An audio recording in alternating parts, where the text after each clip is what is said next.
মানে যদি আমরা শুনতে পারতাম যে কবরে কেমন পরীক্ষা হয়, আমরা ভয়ে আমাদের মৃতদেরকে দাফন পর্যন্ত করতাম না। এটা নবীজি বলছেন সাল্লাল্লাহু আলাইহি ওয়াসাল্লাম।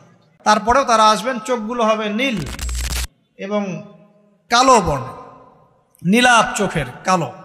মুনকার নাকি উঠে বসিয়ে দেওয়া হবে। এবার তিনটা প্রশ্ন। প্রথমে প্রশ্ন হচ্ছে কি, মান রব্বুক, তোমার রবকে। তখন মুমিন বান্দা বুক ফুলিয়ে বলবে রব্বি আল্লাহ, আমার রবকে আল্লাহ। পৃথিবীতে যে ব্যক্তি আল্লাহর সাথে শিরিক করে নাই, আল্লাহর তাওহীদের উপর থেকেছে এবং তার উপরে মৃত্যুবরণ করেছে, ইনশাআল্লাহ সে ব্যক্তি এর উত্তর নির্দ্বিধায় দিতে পারবে ইনশাআল্লাহ। আর দুনিয়াতে যে বা যারাই আল্লাহর সাথে শিরিক করবে, আল্লাহর সাথে শিরকের পাপে লিপ্ত হবে, ওই অবস্থায় মারা যাবে, তাওহীদের উপর থাকবে না, কোশ্চিন কালেও মান রব্বুক উত্তর দিতে পারবে না। তারপরে প্রশ্ন হয়ে যাবে মা দিনুক, তোমার দিন কি ছিল? মুমিন বান্দা উত্তর দিবে কি, দিন ইয়াল ইসলাম, আমার দিন ছিল ইসলাম। এখানে শুনে রাখেন, পৃথিবীতে যারা ইসলামকে পরিপূর্ণরূপে পালন করবে তারাই এই উত্তর দিতে পারবে ইনশাআল্লাহ। যারা ইসলামকে ঠাট্টা বিদ্রুপের হাসি তামাশার পাত্র বানিয়েছে, মন চাইলে কিছু করি, মন চাইলে কিছু করি না, সহজগুলো একটু আমল করি, বাকি কিছুর আমল ধারি না, হ্যাঁ, নামাজ পড়ি, সুদ ছাড়তে পারি না, ঠিক আছে, বছর বছর ওমরা করি, এদিকে ঘুষ দুর্নীতি ছাড়তে পারি না, ইসলামকে ঠাট্টা তামাশার পাত্র বানিয়েছে, এরা কোশ্চিন কালে উত্তর দিতে পারবে না মা দিনুক, দিনে পরিপুতখুলু ফিস সিলমি কাফা, পরিপূর্ণরূপে ইসলামে প্রবেশ করতে বলেছেন আল্লাহ রাব্বুল আলামিন। যারা পরিপূর্ণরূপে ইসলামে প্রবেশ করবে এবং ইসলামের প্রতিটা মৌলিক বিধান মেনে চলবে, ইনশাআল্লাহ তারা এর উত্তর দিতে পারবে। এরপরে আসবে তৃতীয় প্রশ্ন।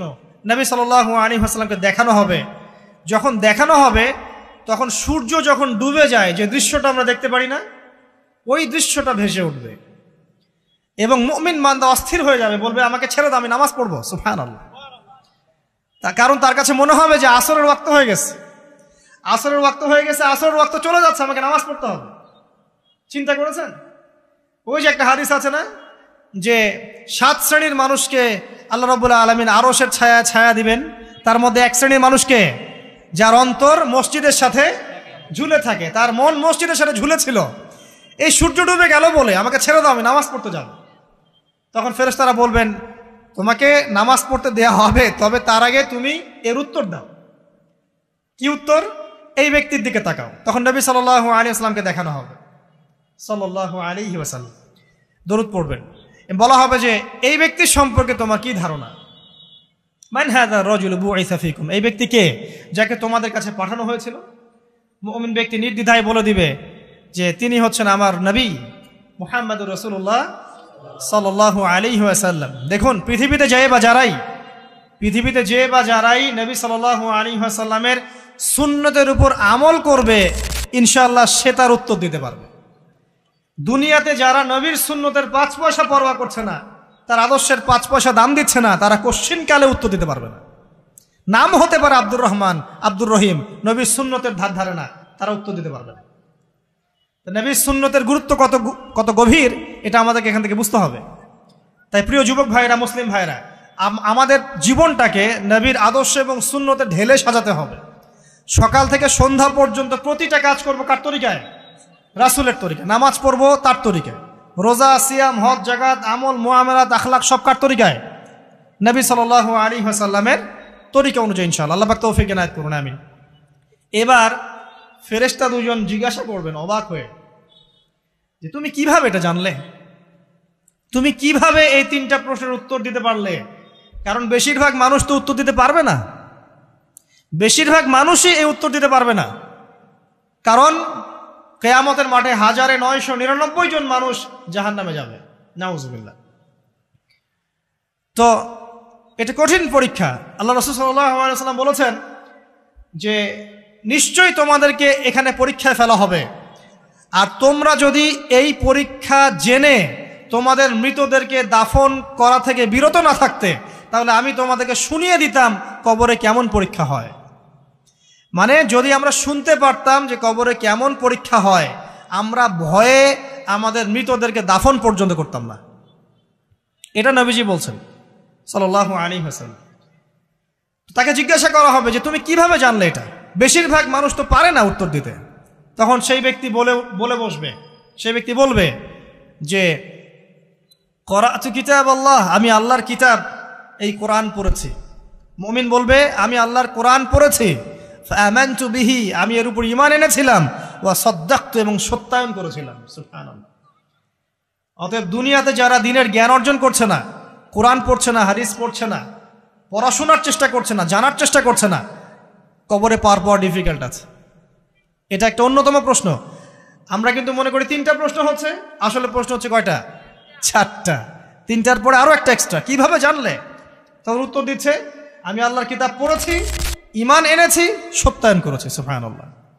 নবী সাল্লাল্লাহু আলাইহি ওয়াসাল্লাম হাদিসের পরের অংশে বলছেন যে যখন কাফের বান্দাকে উঠানো হবে, তখন ডানেও কিছু নাই, বামেও কিছু নাই, সামনে পিছনে কিচ্ছু নাই।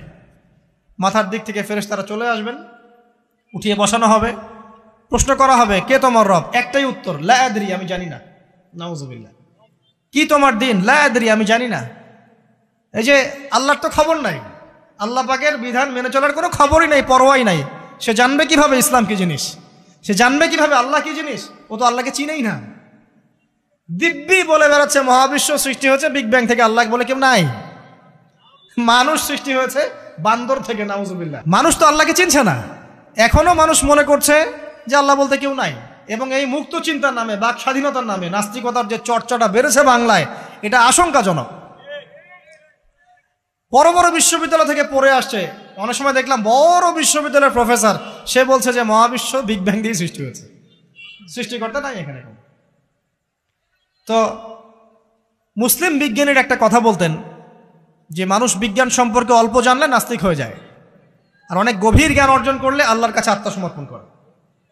খেয়াল করে দেখবেন ডক্টর, ইঞ্জিনিয়ার যারা বড় বড় লেভেলে চলে গেছেন, অনেক সিনিয়র, তারা কিন্তু বেশিরভাগ নামাজি দেখবেন, নামাজ পড়ে, দান সৎকার করে, সমাজ কল্যাণমূলক কাজ করে। তারা কিন্তু রোগীর সেবা করতে গেলেও বলে যে নামাজ পড়িয়েন, রোজা রাখিয়েন, তারা কিন্তু বলে। অনেক ডক্টর আমি দেখেছি এমন, যারা যত বেশি গবেষণা করে তারা তত বেশি আস্তিক হয়ে যায়, আর টুটাফাটা গবেষণা করলে নাস্তিক হয়ে যাবেন। কত প্রশ্ন, ইসলামের এটা কেন, ওইটা কেন, ইসলামে বহুবিবাহ কেন, হ্যাঁ, ইসলামে কি পর্দার বিধান কেন, তারপর ইসলামে এত রেস্ট্রিকশনস, এত বাইন্ডিংস কেন, হ্যাঁ, স্বাধীনতা নাই কেন, কত প্রশ্ন। ইসলামের এগেনস্টে কত তীর এখন ছোড়া হচ্ছে। তো এই ব্যক্তি কেমন করে উত্তর দিবে যে মাহদিনুক, তোমার দিন কি? আল্লাহর দিকে কত প্রশ্ন ছোড়া হচ্ছে, কত শিরকের পাপ আমরা করছি, অনেক সময় মুসলিম হয়েও শিরকের পাপ করছি। কিভাবে উত্তর দিবে? মান রব্বুক। 3 নাম্বার প্রশ্ন যখন করা হবে, এই ব্যক্তিকে দেখো দেখি, সে বলবে যে আমি জানি না এই ব্যক্তিকে, তবে শুনেছিলাম, মানুষের মুখে শুনেছিলাম, মানুষ যা বলতো আমি তাই বলতাম। মানে সে রাসূল সাল্লাল্লাহু আলাইহি ওয়াসাল্লামের নাম শুনেছিল হয়তোবা, কিন্তু তার সুন্নত বা আদর্শ কখনো মেনে চলে নাই, পারলো না।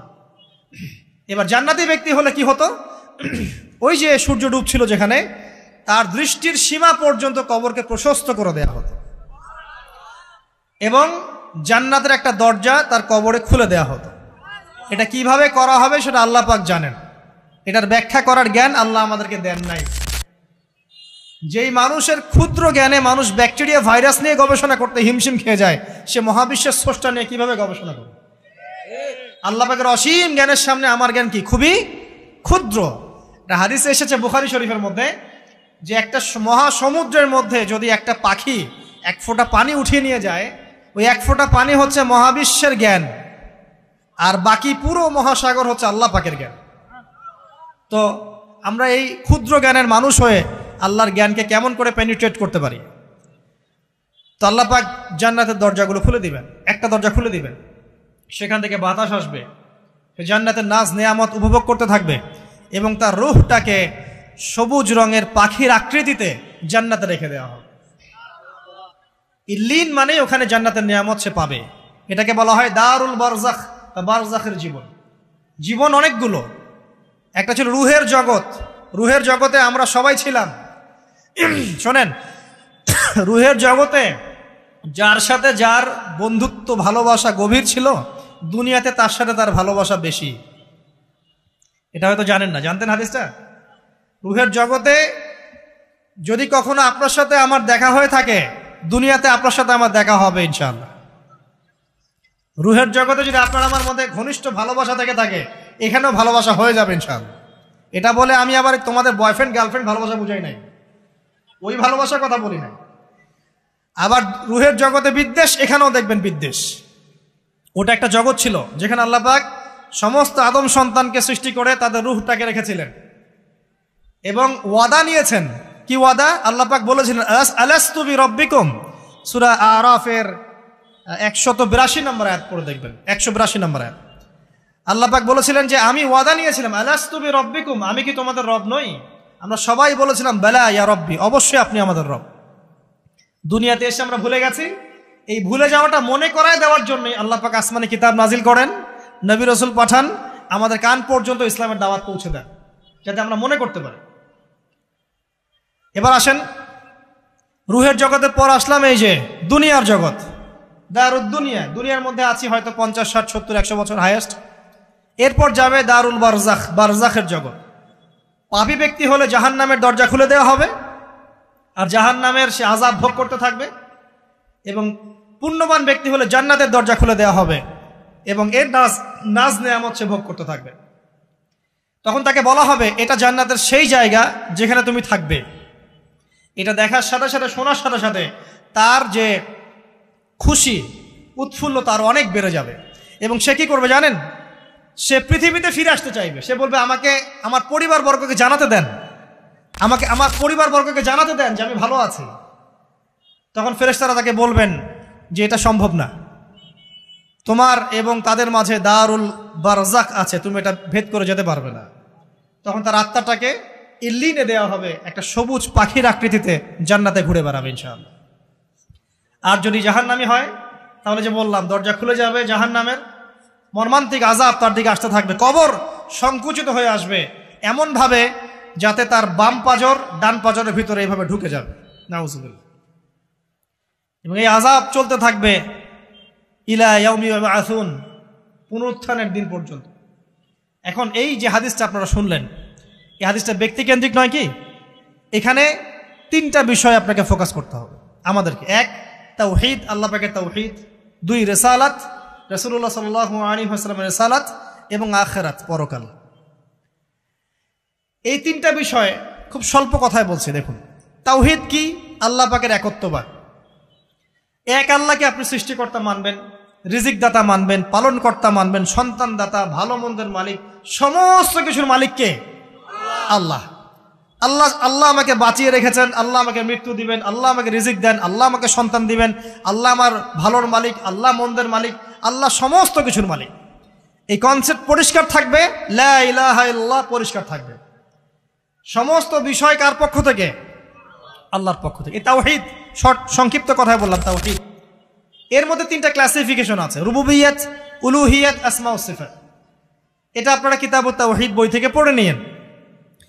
সংক্ষেপে বলে দেই, রুবুবিয়্যাত আল্লাহ পাকের সমস্ত বিষয়গুলো তার দিকে সম্বন্ধ করা, সৃষ্টিকর্তা, পালনকর্তা, রিজিক দাতা সবকে আল্লাহ। উলুহিয়্যাত কি?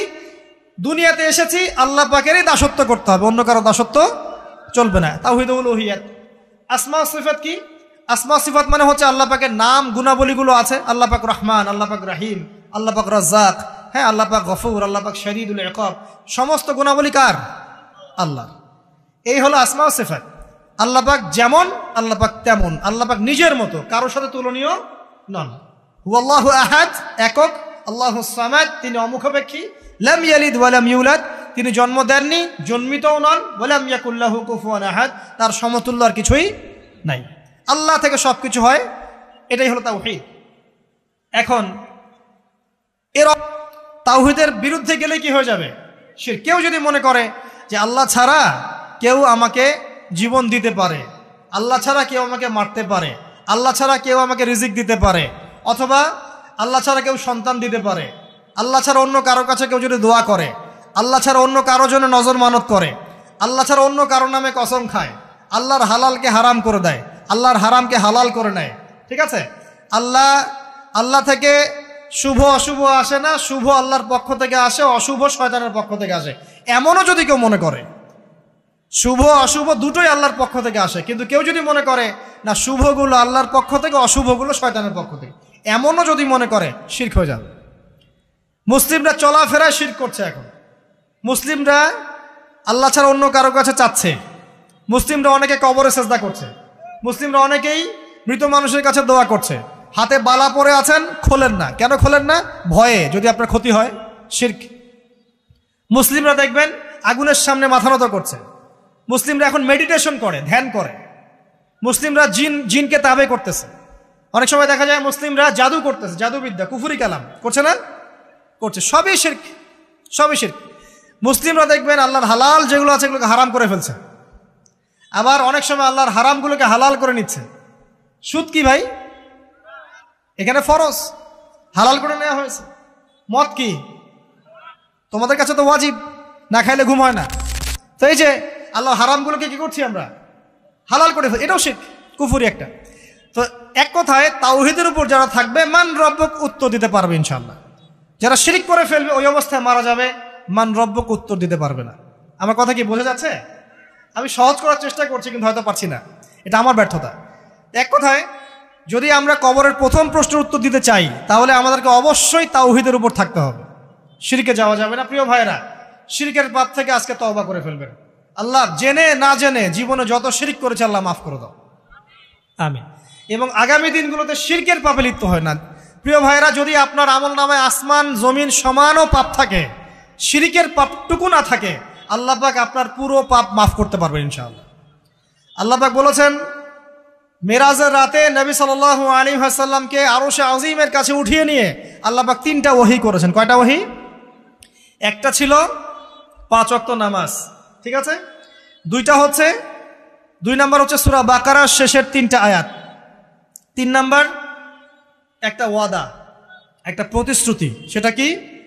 হে মুহাম্মদ সাল্লাল্লাহু আলাইহি ওয়াসাল্লাম, তোমার উম্মতের মধ্যে কেউ যদি আসমান জমিন সমান পাপ নিয়ে আমার সামনে হাজির হয় কিন্তু আমার সাথে কাউকে শরিক না করে, শিরক না করে, তাহলে আমি আল্লাহ তার সামনে আসমান জমিন সমান ক্ষমা নিয়ে হাজির হব, মানে মাফ করে দেওয়া হবে ইনশাআল্লাহ। অতএব শিরকের পাপে যায় না, ইনশাআল্লাহ জান্নাতে যাওয়া যাবে। যে ব্যক্তি মন থেকে একবার লা ইলাহা ইল্লাল্লাহ পড়েছে, সমস্ত বিষয় আল্লাহর দিকে সুপর্দ করে, তার অন্যান্য অনেক পাপ থাকতে পারে, আল্লাহ পাক চাইলে সব পাপ মাফ করতে পারেন। অতএব মান রব্বক উত্তর দিতে চাইলে শিরকের পাপে যাওয়া যাবে? যাবে না। আধুনিক শিরকের মধ্যে সবচেয়ে ভয়ঙ্করটা হচ্ছে এটা যে আমরা আল্লাহর হালালকে হারাম করে নিচ্ছি, হারামকে আবার হালাল করে ফেলছি। এখানে যায় না। সব কিছু আল্লাহ থেকে আসে, দোয়া আল্লাহর জন্য করবেন, নামাজ আল্লাহর জন্যে, সব কিছু ইবাদত আল্লাহর জন্যে, দ্বীনি ইলম অর্জন আল্লাহর জন্যে। প্রতিটা কাজের করার আগে নিয়াত ফিক্স করবেন, কেন করব? পরকালীন স্বার্থ থাকলে করব, না হলে করব না। কেন তুমি টিকটকে যাবা না? কারণ পরকালীন কোনো স্বার্থ নাই। কেন তুমি ফ্রি মিক্সিং অ্যাফেয়ার্সে যাবা না? কারণ পরকালীন কোনো স্বার্থ নাই। কেন মদ খাবা না? পরকালীন কোনো স্বার্থ নাই। কেন মিউজিকে যাচ্ছ না? কারণ পরকালীন কোনো স্বার্থ নাই। কেন তুমি এই যে সুদ খাবা না? কারণ পরকালীন কোনো স্বার্থ নাই। যে কাজে পরকালীন কোনো স্বার্থ নাই সে কাজে কোনো মুমিন মুসলিম নাই। কেন নামাজ পড়বো? কারণ পরকালীন স্বার্থ আছে। কেন রোজা রাখবো? পরকালীন স্বার্থ আছে। কেন আমি হালাল বিয়ে করব, হারাম জেনায় যাব না? পরকালের স্বার্থ আছে। কেন আমি যাকাত দিব, ব্যবসা করব, সুদ খাবো না? কারণ পরকালের স্বার্থ আছে। কেন ইসলামের দাওয়াত দিব? পরকালের স্বার্থ আছে। কেন হাদিস প্রচার করব? কারণ পরকালের স্বার্থ আছে। ইসলামের জন্য সবর করব কেন? পরকালের স্বার্থ আছে। পরকালের স্বার্থ যেখানে, মুসলিম সেখানে। পরকালীন স্বার্থ নাই, আমরা নাই। প্রত্যেকটা কাজ করার আগে নিয়াতটা ফিক্স করতে হবে। পরকালের কোনো স্বার্থ আছে? যদি বলে হ্যাঁ আছে, তাহলে করবেন। স্বার্থ নাই, আমি নাই। কোনো ফুজুল কি বাত বা ফাহেসা কোনো কাজ, এসব কাজে আমরা নাই, বিকজ এগুলোতে কোনো পরকালীন স্বার্থ নাই। ব্যাস, আমাদের জীবনের প্রতিটা মোমেন্ট, প্রতিটা সেকেন্ড আল্লাহর দেয়া দান। আমি নিজের ইচ্ছা মতো এটাকে অপব্যয় করতে পারি না। হ্যাঁ, আপনি মিউজিক শুনতে চান, আপনি সং পছন্দ করেন, আপনি নাশিদ শোনেন, ইসলামিক নাশিদ শোনেন, ওখানে আপনার ইমান একটু দীপ্ত হবে, পরকালীন স্বার্থ আছে। আপনি নিজের যৌন চাহিদাকে দমন করতে পারছেন না, হালালভাবে বিয়ে করে নেন। বিয়ে করার পর আপনি যত ইচ্ছা স্ত্রীকে মহব্বত করেন, প্রত্যেকটা মহব্বতে নেকি পাবেন। এমনকি স্ত্রীর দিকে নেক নজরে তাকাবেন, তাতেও নাকি। তার মুখে খাবার তুলে দেবেন, তাতেও নাকি। তার হাত ধরে হাঁটবেন, তাতেও নাকি। তাকে নিয়ে রাত্রে চাঁদ দেখবেন, তাতেও নাকি। আপনি আপনার নিয়তটাকে চেঞ্জ করেন, কাজের ডাইরেকশন চেঞ্জ করেন। পরকালের স্বার্থ থাকলে করবো, না হলে করবো না। আপনি পছন্দ করেন ঘুরে বেড়াতে, আল্লাহর দ্বীনের দায়ী হয়ে ঘুরে বেড়ান না, সমস্যা কি? আল্লাহর জমিন ঘুরে দেখেন, এইসব অবান্তর কাজে লিপ্ত না থেকে আল্লাহ পাকের নিদর্শনগুলো ঘুরে দেখেন, আপনার ঈমান বাড়বে ইনশাআল্লাহ। আপনার সংস্কৃতি ভালো লাগে, ইসলামিক সংস্কৃতি মেনে চলেন। আপনি কবিতা লিখতে ভালোবাসেন, ইসলামিক কোনো কবিতা লেখেন। আপনি উপন্যাস পড়তে ভালোবাসেন, ইসলামিক কোনো উপন্যাস পড়েন। আমি বলছি না এগুলোর বাইরে কোনো পড়াশোনা করা যাবে না, এমনটা আমি কিন্তু বলছি না। আমি বলছি আপনি আপনার পুরো কাজটাকে আগে ফিক্স করবেন পরকালের কোনো স্বার্থ আছে কি নাই। যদি হ্যাঁ দেখা যায় হ্যাঁ পরকালের স্বার্থ ঠিক আছে, অবশ্যই করেন, কোনো সমস্যা নেই। আল্লাহ পাক বোঝার তৌফিক দান করুন। তো দেখুন প্রিয় ভাইরা, শিরকের পাপে যাওয়া যাবে না। এই শিরকের পাপ না থাকলে আমলনামায় ইনশাআল্লাহ আমরা জান্নাতে যাব এবং কবরের উত্তরও দিতে পারবো ইনশাআল্লাহ। মান রব্বুক, উত্তর পাস ইনশাআল্লাহ। তারপরে কি? মা দীনুক। এক কথায় ইসলামের অনেক বিধিবিধান আছে, নামাজ, কালিমা, সওম, যাকাত, হজ সব আছে। আমর বিল মারুফ, নাহি আনিল মুনকার, পিতামাতার খেদমত, প্রতিবেশীর অধিকার, স্ত্রীর অধিকার, তারপরে সন্তানদের অধিকার, যাকাত সব কিছুই আছে। এখন যদি ইসলামের কিছু অংশকে মেনে নেন, কিছু অংশকে না মানেন, এটা কিন্তু কুফরি। ইসলামের কিছু অংশকে মানছেন, কিছু অংশকে মানছেন না, এটা কিন্তু কুফরি। ইসলামের পরিপূর্ণ বিধানটাকে যদি মেনে চলেন ইনশাআল্লাহু আযজা ওয়া জাল আপনি মা দীনুক উত্তর দিতে পারবেন। আপনি আমল করতে পারেন না পারেন, মনে করেন আপনি আমল করতে পারছেন না, কিন্তু আপনি আকীদা পোষণ করছেন যে হ্যাঁ ইসলামে যা আছে আমি সব কিছু মেনে চলি, কিন্তু হয়তো আমল করতে গিয়ে আমি পারছি না। আমি হয়তো নামাজ 5 ওয়াক্ত পড়তে হয়, আমি জানি, আমি মানি, কিন্তু আমার মাঝে মাঝে মিস হচ্ছে, মাঝে মাঝে আমি জামাত মিস করে ফেলছি। আপনি মানেন যে সওম রাখতে হয়, মাঝে মাঝে আপনার সওম মিস হয়ে যাচ্ছে, কিন্তু আপনি বিশ্বাস করেন যে হ্যাঁ আপনি সওম রাখতে হয়, আপনার আকীদা ঠিক আছে। আপনি যাকাত দেন নাই এতদিন, কিন্তু আকীদা রাখেন হ্যাঁ দিতে হয়, আমি সুযোগ পেলে দিয়ে দিব। এই যে কনসেপ্টটা ক্লিয়ার রাখা যায় না, ইসলামের বিধানগুলো প্রতিটা আমি মানি মন থেকে, হয়তো আমল করতে গিয়ে আমি পেরে উঠতেছি না বা হয়ে উঠছে না। ইনশাআল্লাহ একদিন না একদিন আল্লাহ পাক আপনাকে তৌফিক দিবে ইনশাআল্লাহ, আল্লাহ পাক তৌফিক দান করুক। কিন্তু কনসেপ্ট যদি ক্লিয়ার না থাকে যে আমি কিছু অংশ মানি, কিছু অংশ মানি না, এটা ইসলাম হলো না। উদখুলু ফিস সিলমি কাফা, পরিপূর্ণরূপে ইসলামে প্রবেশ করেন। দিনী বোন অনেকে আছে পর্দা হয়তো করতে পারছে না, কিন্তু মনে করে, বিশ্বাস করে যে হ্যাঁ পর্দা করতে হয়, এটা ফরজ। ইনশাআল্লাহ আল্লাহ চাইলে ওকে একদিন তৌফিক দিবে ইনশাআল্লাহ। হয়তো এখন মুখ খোলা আছে, হয়তো বা আগে গেঞ্জি টি শার্ট পরে ঘুরতো, এখন সেলোয়ার কামিজ পরছে, ঢিলে ঢালা জামা পরছে, এখনো বোরখা পরছে না। ওকে তুচ্ছ তাচ্ছিল্য করার দরকার নাই আপাতত, ওকে আরো বুঝান, আরো নরম হন, আরো বুঝিয়ে সুঝিয়ে ইসলামের দিকে আনার চেষ্টা করে। এতদূর এসেছে, ওই পর্যন্ত যাবে ইনশাআল্লাহ, কারণ ও বিশ্বাস করে হ্যাঁ পর্দা করতে হয়, আমি মানি পর্দা করতে হয়, কিন্তু আমি এখন করতে পারছি না, ইনশাআল্লাহ করব, আল্লাহ পাক চাইলে তৌফিক দিবেন ইনশাআল্লাহ। তো এই যে বিষয়টা, যে ইসলামকে মনে আগে ধারণ করা, যে না আমি মানি ইসলামের প্রত্যেকটা বিধান ঠিক আছে। চুরি করলে চোরের হাত কাটতে হয়, ইসলাম বলেছে। ডাকাতি করলে শাস্তি আছে। জেনা যদি কেউ করে 100 বেত্রাঘাত, মদ খাইলে 40টা বেত্রাঘাত, ব্যভিচার যদি করে কেউ, এই পরকীয়া করে বিবাহিত ব্যক্তি, রজম। এগুলো কেসাস, একজন হত্যা করলে তাকেও কেসাস করতে হয়। এই বিধানগুলো আছে। এখন আপনি বলতে পারেন আমি এই ওয়ার্ল্ডের প্রেক্ষাপটে এটাকে বাস্তবায়ন করতে পারছি না, কিন্তু আমি বিশ্বাস করি ইসলামে এই বিধানগুলো আছে, এটা আল্লাহর বিধান। ইনশাল্লাহ আপনি মাফ পেয়ে যাবেন, ইনশাল্লাহ আল্লাহ চাইলে আপনি মাফও পেয়ে যাবেন। কিন্তু যদি মনে করেন না এই যুগের এগুলো চলেই না, আমি আল্লাহ পাকের এসব বিধান কিচ্ছু মানি না, আমি যে বিধান বুঝি এটাই চূড়ান্ত, তাহলে খবর আছে, তাহলে মা দীনুক উত্তর দিতে পারবেন। তো বুঝেন, বিষয়টা বোঝেন, আকীদাটা ক্লিয়ার করেন যে না আমি পারতেছি না, এটা একটা বিষয়, কিন্তু আমি বিশ্বাস করি ইসলামের এগুলো অংশ, হয়তো আমি এখন পারছি না, ইনশাল্লাহ ভবিষ্যতে পারবো। আল্লাহ চাইলে আপনাকে তৌফিক দেবে ইনশাআল্লাহ। আমরা দোয়া করি আল্লাহ পাক আমাদেরকে পরিপূর্ণরূপে ইসলামে প্রবেশ করার তৌফিক দান করুন। আর সর্বশেষ কি, এটা যদি করতে পারে মা দীনুক উত্তর দিতে পারবে। মান নবিয়ুক উত্তর কখন দিতে পারবে? যখন একজন ব্যক্তি সারা জীবন নবী সাল্লাল্লাহু আলাইহি ওয়াসাল্লামের সুন্নতের উপর আমল করতে পারবে। এই যে ঘুম থেকে উঠলেন, ব্যাস ব্রাশটা নিয়ে দৌড়ে চলে গেলেন বাথরুমে, কি জন্য? ঘুম থেকে উঠলেন, আগে চোখটা একটু ঘষতে হবে, মুখে হাত দিতে হবে, তারপরে আপনি দোয়া পড়বেন। কি দোয়া পড়বেন? আলহামদুলিল্লাহিল্লাযী আহইয়ানা বা'দা মা আমাতানা ওয়া ইলাইহিন নুশুর। তারপরে আপনি যাবেন বাথরুমে। দোয়াটা না পড়ে কেন গেলেন? ঘুমাচ্ছেন, ঘুমানোর আগে আপনি অবশ্যই বলবেন। ঘুমানোর আগে একদম একটা গান শুনে, একটা গার্লফ্রেন্ডের সাথে 10টা মিনিট কথা বলে হ্যাঁ জান রাখি, ব্যাস, তারপরে ঘুমিয়ে গেলেন। ঘুমটা আপনার জন্য ইবাদত হলো না? হারামে লিপ্ত হতেন না? আল্লাহুম্মা বিইসমিকা আমুতু ওয়া আহইয়া পড়তেন, সূরা মুলক পড়তেন, সূরা কাফিরুন পড়তেন, সূরা ফালাক নাস ইখলাস পড়তেন, ঘুমিয়ে যেতেন। পুরো ঘুমটাই ইবাদত, পুরো ঘুমটাই নাকি ঘুমিয়ে আছেন নাকি পাচ্ছেন? আপনি ইচ্ছাকৃতভাবে আপনার আমলটা নষ্ট করলেন। ইস্তেঞ্জা করতে গেছেন, ইস্তেঞ্জা করতে গিয়ে গান শুরু করে দিল বাথরুমে। বাথরুম সিঙ্গার আছে না কিছু? বাথরুমে গান গাওয়ার জায়গা নাকি? তো ওখানে গান শুরু করলো। বাথরুমে গান গাবেন কেন? আপনি ঢোকার সময় বলবেন কি, বিসমিল্লাহ আল্লাহুম্মা ইন্নী আউযু বিকা মিনাল খুবসি ওয়াল খাবাইস। এরপর ইস্তেঞ্জা করবেন, তারপরে আপনি গুফরানাকা বলে বের হয়ে আসবেন। পুরো ইস্তেঞ্জার সময়টুকু নাকি?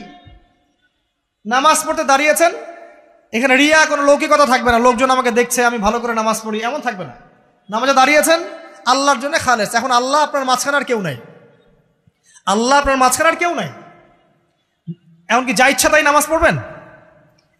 একদল বের হয়েছে, এখন দেখি 2 ওয়াক্ত নামাজ পড়ে। তাদের বক্তব্য হচ্ছে যে 5 ওয়াক্ত নামাজ নাকি কোরআনে নাই, আর ওরা খালি কোরআন মানে হাদিস নাকি মানে না। কত যে ফেরকা এখন বের হয়েছে আল্লাহ ভালো জানে। তো 5 ওয়াক্ত নামাজ কোরআনে নাই বলে, সুবহানাল্লাহ। তো 2 ওয়াক্ত নামাজ পড়ে। এখন নামাজ কি মন গরম ভাবে পড়লেই হবে? ফজরের নামাজে দাঁড়িয়েছেন, ফজর নামাজ কয় রাকাত? 2 রাকাত। এখন আমি যদি বলি নামাজ তো ভালো কাজ, 2-এর জায়গায় 4 পড়লে কি সমস্যা ফজরে? যদি এমনটা বলি হবে?